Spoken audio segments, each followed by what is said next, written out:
चलिए तो एक एक करके तमाम कंपनियों को लेकर के आते हैं। यहाँ पे खबरें हैं, उन खबरों के चलते जो है क्या एक्शन लेना चाहिए, जहाँ पर एक्शन देखने को मिल रहा है आपका रिएक्शन क्या होना चाहिए, हम पूछेंगे अविनाश सर से। और साथ ही साथ अगर आपके पास भी हो सकता है वो शेयर हो या आप खरीदना चाह रहे हो तो क्या स्ट्रेटजी होनी चाहिए, आइए समझते हैं। सबसे पहले लेकर के आते हैं, आज जैसा कि हम बता रहे हैं केमिकल शेयरों में शानदार तेजी है।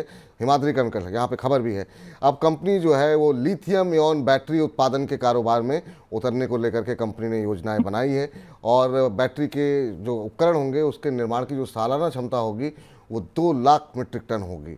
और काफ़ी ज़्यादा निवेश जो है कंपनी इस क्षेत्र में करने जा रही है। अगले 5 से 6 साल में कंपनी 4,800 यानी करीब करीब 5,000 करोड़ रुपए के आसपास का निवेश कंपनी इस सेगमेंट के अंदर करने वाली है। और रकम का इस्तेमाल कंपनी की तरफ से कहा गया है वो इंटरनल एक्यूरल के ज़रिए किया जाएगा, आंतरिक स्रोत जो होंगे कंपनी के उसके ज़रिए किया जाएगा। तो शानदार तेज़ी यहाँ पर हिमाद्री केमिकल के शेयर में आज देखने को मिल रही थी सुबह से ही, अभी भी 0.25% ऊपर है, सुबह 4% से ज़्यादा की तेज़ी थी। सर हिमाद्री केमिकल 301 का भाव देखने को मिल रहा है और आज की इस खबर के बाद अच्छी खासी बढ़त, एक महीने में शेयर ने 21% का रिटर्न दिया है, 6 महीने के अंदर शेयर ने 125% से ज़्यादा का रिटर्न दिया है। अभी क्या करना चाहिए सर, जिनके पास हैं उनको क्या होल्ड करना चाहिए, और जो लोग खरीदना चाहते हैं इस रैली को देख करके क्या उनको अभी अवॉइड करना चाहिए? ये मेरे ख्याल से जिनके पास है वो होल्ड करे, क्योंकि देखिए कंपनी का बिजनेस मॉडल बहुत स्ट्रांग है। हिमाद्री केमिकल एक वेल एस्टेब्लिश्ड प्लेयर है। मेरे ख्याल से देखिए 300 रुपए में भी अगर कोई खरीदता है और 1.5-2 साल का नजरिया लेता है, क्योंकि देखिए ये 4,800 करोड़ का जो प्रोजेक्ट है वो इतने जल्दी तो कमीशन होगा नहीं, इसको कम से कम 18 महीना तो लगेंगे कमीशन होने के लिए। उसके बाद रिजल्ट्स आएंगे, नंबर्स जनरेट होंगे। तो 1.5-2 साल का अगर किसी का नजरिया है तो 300 रुपया और कोई भी अगर करेक्शन मिलता है तो निचले लेवल पे आप खरीद सकते हो। पर जिनके पास है वो होल्ड करें, क्योंकि आने वाले 1.5-2 साल डेफिनेटली कंपनी के लिए अच्छे रहेंगे, ऐसा मेरा मानना है। जी, चलिए अगली कंपनी लेकर के आते हैं। और आज अदानी समूह पे हमने काफ़ी डिटेल में चर्चा की है, कल भी की थी। अब अगली कंपनी अदानी समूह से ही है, वो है अदानी पोर्ट, जिसके बारे में अविनाश सर पहले ही टिप्पणी कर चुके हैं। लेकिन यहाँ पे आज खबर है कि कई सारे ब्रोकरेज हाउसेस की तरफ से रेटिंग को बढ़ाया गया है, कंपनी पर लक्ष्य को बढ़ाया गया है, जिसमें सिटी शामिल है, जिसमें कोटक सिक्योरिटी शामिल है। सिटी का मानना ये है कि कंपनी की के ऊपर जो नकारात्मक खबरें देखने को मिली है उसके चलते जो कंपनी की सही वैल्यूएशन थी उससे कम पे वो काम काज कर रहा था, तो वैल्यूएशन कम है इस समय। और साथ ही सिटी ने ये भी कहा है अपनी रिपोर्ट में कि कंपनी के जो नए प्रोजेक्ट्स हैं वो काफ़ी ज़्यादा उनको अच्छे लग रहे हैं, वहाँ से काफ़ी अच्छी आय होती हुई दिखाई देगी। यहाँ पर सिटी की तरफ से बाय रेटिंग दी गई है और लक्ष्य को बढ़ा करके अब 1213 कर दिया गया है। तो मौजूदा भाव से करीब 200-225 रुपये के ऊपर के लक्ष्य दिए गए हैं। कोटक सिक्योरिटीज़ ने जो लक्ष्य दिया है वो मौजूदा भाव के काफ़ी नज़दीक है, वो 1,060 रुपये प्रति शेयर किया है। सर अदानी पोर्ट, आपसे पहले ही बात हुई थी, आपने कहा कि अदानी समूह में ये कंपनी अच्छी लग रही है। लेकिन अब जो ये तमाम ब्रोकरेज हाउसेस की तरफ से रिकमेंडेशंस आ रही हैं उसके चलते क्या कुछ और अब ज़्यादा अपसाइड यहाँ पर देखने को मिल सकता है? अभी 1,023 के आसपास कामकाज कर रहा है। ठीक है, मेरे ख्याल से हमारा तो मानना है कि ऑलमोस्ट 750-800 रुपए से ये स्टॉक चला है।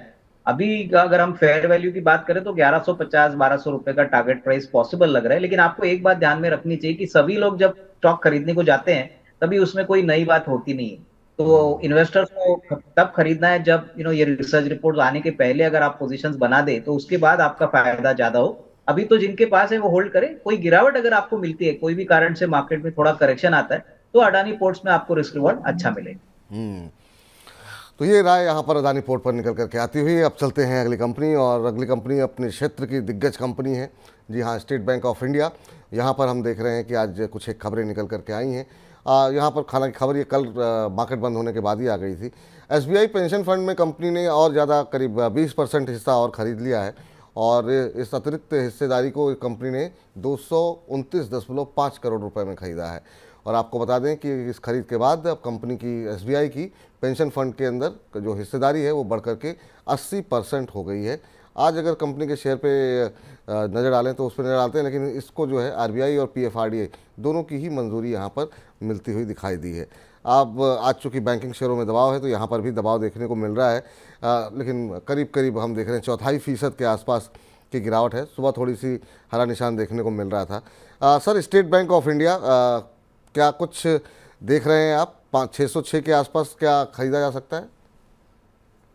नहीं, बिल्कुल मेरे ख्याल से देखिए ये बैंक में अभी भी मुझे लगता है कि रिस्क रिवॉर्ड इन्वेस्टर्स के फेवर में है, और हमने पहले भी कहा था कि देखिए ये एक ऐसी बैंक है जो कंट्री की सबसे बड़ी बैंक है, काफी अच्छे इनके सब्सिडरीज है, जैसे एसबीआई लाइफ है, एसबीआई कार्ड्स है। तो इनके पास बहुत सारे वैल्यू अनलॉकिंग के लिए अपॉर्चुनिटीज है, जैसे एसबीआई फंड मैनेजमेंट है जो इनकी म्यूचुअल फंड आर्म है। यहाँ पे होपफुली आने वाले सालों में वैल्यू अनलॉकिंग की पोटेंशियल लग रही है। तो यहाँ पे 650 टू 675 का एक फेयर वैल्यू बनता है अगर आपका नजरिया 12 से 18 में। ठीक, चलिए तो 12 से 18 महीने के नज़रिए के साथ आप यहाँ पर निवेश करके चल सकते हैं। चलिए अगली कंपनी जरा लेकर के आते हैं, और ये है एक्सिस किट्स के नाम से कंपनी है। और यहाँ पर कंपनी ने इक्कोजेन करके एक कंपनी है, उसमें जो है 100% हिस्सा जो है वो ख़रीदा है एक्सिस किट्स की तरफ से, एक्सिस किट्स टेक्नोलॉजी की तरफ से। और ये हिस्सा जो है 100% जो हिस्सेदारी है वो करीब 26.25 करोड़ रुपए में खरीदी गई है। और यहाँ पर अगर आपको बता दें कि जो इक्कोजेन है वो ऊर्जा क्षेत्र में इंजीनियरिंग, डिज़ाइन और सॉल्यूशंस का प्रदान करती है। और इस खरीद के चलते हम देख रहे हैं कि शेयर के अंदर मजबूती है। 5% का अपर सर्किट शेयर में लगा हुआ है, सुबह से ही लगा हुआ था, अभी भी लगा हुआ है। सर अगर आप ट्रैक करते हो एक्सिस किट्स के नाम से, एक्सिस किट्स टेक्नोलॉजी, यहाँ पर इन्होंने एक एक्विजिशन किया है, और उस एक्विजिशन के चलते यहाँ पर अपर सर्किट लगता हुआ दिखाई दिया है। हालांकि पिछले अगर हम बात करें एक महीने की, तो 2-3% का ही मूव देखने को मिला, कोई खास तेजी देखने को नहीं मिली। आपकी राय क्या रहेगी सर? नहीं, मेरे ख्याल से देखिए एक्सिस किट्स एक ऐसी कंपनी है जो ज्यादातर डिफेंस सेक्टर को केटर करती है, और ये जो एक्विजिशन उन्होंने किया है डेफिनेटली काफी इंटरेस्टिंग लग रहा है। लेकिन देखिए जब स्टॉक कोई भी सर्किट में लगता है तब आपको थोड़ा सा कॉशियस रहना चाहिए, क्योंकि सर्किट खुलने के बाद ऑपोजिट डायरेक्शन में भी स्टॉक जाता है। अगर आपका खरीदने का मन बन रहा है तो मेरे ख्याल से थोड़ा सा करेक्शन होने के बाद ही यहाँ पे एंट्री करिए, और वहां पे टाइम फ्रेम थोड़ा लंबा रखें, क्योंकि शॉर्ट टर्म में क्या होगा कि ये स्टॉक में रिस्क रिवॉर्ड ऑलरेडी मार्केट ने डिस्काउंट, तो कहीं ना कहीं 12-18 महीने की अगर किसी की टाइम फ्रेम है तो ही यहाँ पे अच्छा पैसा बने। ठीक सर, चलिए अब जरा अगली कंपनी जरा स्क्रीन पर लेकर के आइए, और वहाँ पर देखते हैं क्या कुछ रुझान किस तरीके का बनता हुआ दिखाई दे रहा है। और यहाँ पर आरईसी के अंदर खबर है कि कंपनी जो है अपने कुल एयूएम का 30% निवेश अब रिन्यूएबल एनर्जी, यानी कि जो बाकी ऊर्जा होती है उसमें निवेश करने का प्रयास कर रही है। कंपनी ने जो है ये बातें तमाम कंपनी की मैनेजमेंट की तरफ से कही गई हैं। इसके अलावा ये कहा गया है कि 7 साल में रिन्यूएबल ऊर्जा उत्पादन की क्षमता को बढ़ा करके 500 गीगावाट करने की कंपनी की योजना है। तो काफ़ी एग्रेसिव एक्सपेंशन प्लान कंपनी के रिन्यूएबल एनर्जी के क्षेत्र में होने जा रहे हैं। कंपनी की जो मौजूदा रिन्यूएबल क्षमता है, वो ऊर्जा उत्पादन क्षमता वो 180 है, 180 गीगावाट, और इसको बढ़ा करके 500 गीगावाट। तो आप समझ सकते हैं किस तरीके का इजाफा यहाँ पर किया जाएगा। और आपको बता दें कि इस वित्तीय साल में कंपनी अपना एयूएम बढ़ा करके 5.10 लाख करोड़ रुपए करने की योजना बना रही है। आज हम देख रहे हैं कंपनी के शेयर में करीब 2% से ज़्यादा की तेज़ी सुबह देखने को मिल रही थी, और अभी भी देखें कंपनी के शेयर में करीब 2.25% की तेज़ी देखने को मिली। और बात खाली आज की 2.25% की नहीं है, ये शेयर क्या रॉकेट बना है। एक महीने में 31%, 6 महीने में 173%, और इस पूरे साल की अगर बात करें तो 260%। सर ये बिना रुके, बिना थके चलता जा रहा है, चलता जा रहा है, चलता जा रहा है। क्या कहाँ जाके रुकेगा सर ये शेयर? और अब जो लोग, अभी भी लोगों को लगता है कि अगर अपॉर्चुनिटी मिस हो गई है तो अभी भी खरीद सकते हैं या नहीं, और जिनके पास है उन्हें कहाँ पे प्रॉफिट बुक करना चाहिए? बिल्कुल, मुझे याद है ये शेयर 125-130 रुपए के रेंज में चलता था, तभी कोई इसको खरीदने का मन बनाता नहीं था, क्योंकि ये बहुत स्लो मूवर था। लेकिन फंडामेंटल्स बहुत अच्छे थे। तो ये बात मैं लोगों को यही बताना चाहता हूँ कि देखिए फंडामेंटल अगर अच्छे हैं तो कभी ना कभी तो स्टॉक में मोमेंटम और चाबुक जरूर लगता है। आज सभी को ये स्टॉक पसंद है और सभी को ये स्टोरी पसंद है, लेकिन अगर करंट प्राइस की बात करें तो मुझे लग रहा है कि पावर जनरेशन और पावर फाइनेंसिंग का जो मार्केट है वो बहुत बड़ा है, और अगले 3 से 5 साल के लिए बहुत ही अच्छी तरह से ग्रो करेगा। तो नजरिया आपका कम से कम 1.5-2 साल यहाँ पे होना चाहिए, क्योंकि देखिए स्टॉक अगर 200% साल में बढ़ा है और उसके बाद आप इसमें निवेश कर रहे हो तो आपको टाइम फ्रेम कम से कम 1.5-2 साल देना है, क्योंकि ऑलरेडी एक बड़ी रैली हो चुकी। तो टाइम फ्रेम अगर लंबा है तो इसमें कोई भी गिरावट अगर आती है तो खरीदने के मौके हो। लंबी अवधि का नज़रिया अगर है तो अभी भी यहाँ पर खरीदारी के मौके बन सकते हैं, लेकिन नज़रिया थोड़ा सा आपको लंबा रखना पड़ेगा। चलिए जरा अगली कंपनी लेकर के आइए जरा स्क्रीन पर, और वहाँ देखते हैं क्या कुछ इंटरेस्टिंग खबरें निकल करके आई हैं। और यहाँ पर खबर निकल करके आई है पतंजलि फूड को लेकर के। अब यहाँ पर पतंजलि फूड पर खबर ये है कि कंपनी 1 साल में जो मसाला कारोबार है उससे अपनी आय को बढ़ा करके 1000 करोड़ रुपए करने की कंपनी की योजना है। 2028 तक जो कंपनी का सालाना कारोबार है उसे बढ़ा करके 50,000 करोड़ रुपए कंपनी की करने की योजना है। तो ये एक्सपेंशन प्लान के बारे में कंपनी की तरफ से जानकारी दी गई है और कंपनी का जो अपना उसका एडिबल ऑयल और बिस्किट का बिजनेस है उसमें भी एक्सपेंशन की सोच रही है। तो ये तमाम जो है एक्सपेंशन प्लान कंपनी की तरफ से डिस्कस किए गए हैं और पहली छमाही तक इस वित्तीय साल के फूड कारोबार से आए का हिस्सा बढ़ा करके 28.5% करेगी, जो कि अभी आपको बता दें 18% पिछले साल तक था। तो वहाँ पर भी जो है फूड बिजनेस में करीब 10% के आसपास की मार्केट हिस्सेदारी जो है वो और बढ़ाना चाह रही है कंपनी। अभी ज़रा देखते हैं क्या हिसाब यहाँ पर देखने को मिल रहा है। शेयर के अंदर जो है पतंजलि फूड के अंदर मजबूती देखने को मिल रही है, करीब 3.5% के आसपास की तेज़ी पतंजलि फूड्स के अंदर। सर ये शेयर जब काफ़ी ज़्यादा खबरों में रहा लेकिन पिछले कुछ दिनों से थोड़ी सी सुस्ती रही है, मतलब कुछ दिनों का मतलब कि इस साल थोड़ी सुस्ती देखने को मिली है।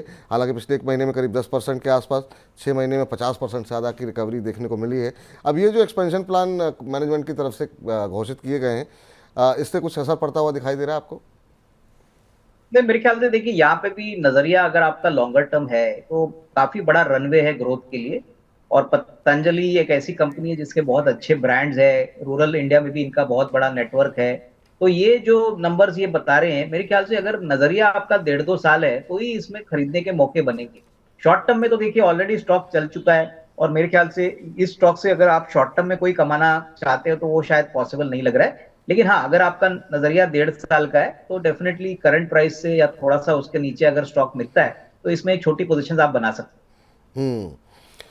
चलिए, इस बीच आज की जो है अगली कंपनी लेकर के आते हैं, वो है एल आई सी पे। हालांकि अभी एक दर्शक का प्रश्न आया था तो भी हमने चर्चा की थी। यहाँ पर एक टेक्निकल ब्रेकआउट की स्थिति बनती हुई दिखाई दे रही है।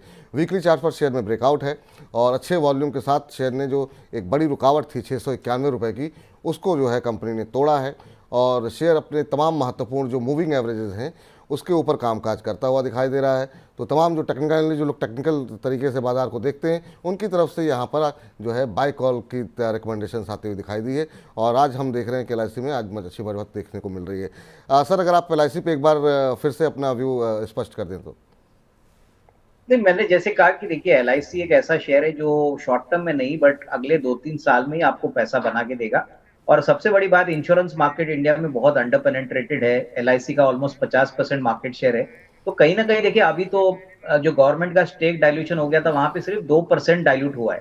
तो जैसे जैसे ज्यादा स्टेक डाइल्यूट होगा, बड़े निवेशक इसमें आएंगे तो और आगे रीरेटिंग होगी और जो अगले 2-3 साल में गवर्नमेंट जरूर करने की कोशिश करेगी क्योंकि गवर्नमेंट को भी अच्छा पैसा मिलेगा।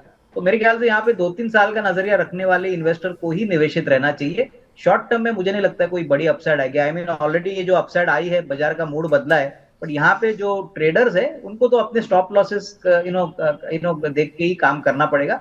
लंबा निवेश वो जो करेंगे उनको अच्छी वेल्थ क्रिएशन करने की अपॉर्चुनिटी मिलेगी। जी, चलिए अब आज की आखिरी कंपनी लेकर के आते हैं स्क्रीन पर बर्निंग स्टॉक्स की। वो है एंजल वन। और जिस तरीके से बाज़ार बल्ले बल्ले हो रहा है और तमाम जो ब्रोकरेज कंपनियां हैं उनकी बल्ले बल्ले हो रही है। नवंबर महीने में कंपनी के क्लाइंट्स जो है वो पिछले साल के मुकाबले 51.3% बढ़ गए हैं। तो सोचिए, एक साल में 50% से ज़्यादा क्लाइंट्स कंपनी ने जोड़े हैं और अब कंपनी का जो क्लाइंट बेस है वो बढ़ करके 1.85 करोड़ हो चुका है।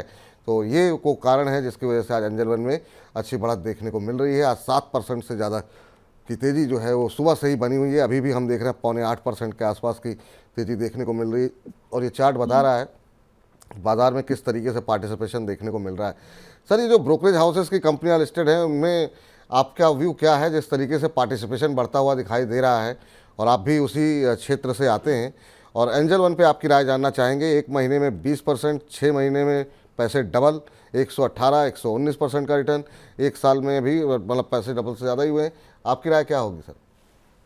देखिए विपुल, पहली बात तो मैं बता दूं कि फाइनेंशियल मार्केट्स में अभी हाल ही में डेटा आ गया था CDSL से कि उन्होंने 10 करोड़ DP अकाउंट्स खोले हैं। तो इंडिया में 140 करोड़ की पॉपुलेशन है और मुश्किल से 10-12 करोड़ के डीमैट अकाउंट है। तो आप इससे अंदाजा लगा सकते हो कि ब्रोकिंग कंपनीज को इंडिया में कितना बड़ा पोटेंशियल है, क्योंकि अभी भी हम मानते हैं कि इंडियन इक्विटी मार्केट में बहुत कम लोग निवेश करते हैं। तो अगले 5-10 साल के लिए तो ये निवेश का परसेंटेज और भी बढ़ेगा। म्यूचुअल फंड्स में लोग निवेश करेंगे, डायरेक्ट इक्विटी में पैसा डालेंगे। तो कहीं ना कहीं देखिए ब्रोकिंग कंपनीज को इसका फायदा जरूर मिलेगा। एंजल वन की बात करें तो देखिए एंजल वन ने बहुत ही अच्छी तरह से अपना जो बिजनेस मॉडल है वो पूरी तरह से ऑनलाइन और इलेक्ट्रॉनिक मीडियम से बढ़ाया है और उसके लिए ये बड़ी स्केलेबिलिटी हो गई है। तो अभी तो ये 1.85 करोड़ है, अगर सब कुछ ठीक रहा तो अगले 2-3 साल में तो ये डबल भी हो सकता है। तो इसका फायदा ऑब्वियसली कंपनी को मिलेगा। तो ये स्टॉक में शॉर्ट टर्म नहीं बट लॉन्गर टर्म नजरिए से आप देख लीजिए, क्योंकि अगर तेजी बरकरार रहती है अगले साल 2 साल के लिए तो इसका फायदा ऑब्वियसली एंजल वन को जरूर मिलेगा, both profitability as well as revenue as well as customers के पॉइंट। चलिए, तो ये यहाँ पर रणनीति होती हुई दिखाई दे सकती है। लंबी अवधि का नज़रिया आप अगर है आपका तो आप यहाँ पर पोजीशन बना सकते हैं। अच्छी मजबूती देखने को मिली है, अच्छी मजबूती और आ सकती है। तो ये वो शेयर थे जहाँ पर खबरें थी, खबरों के चलते एक्शन था, और क्या आपको करना है वो अविनाश सर ने आपको बता दिया। तो फिलहाल बजिंग स्टॉक्स में इतना ही।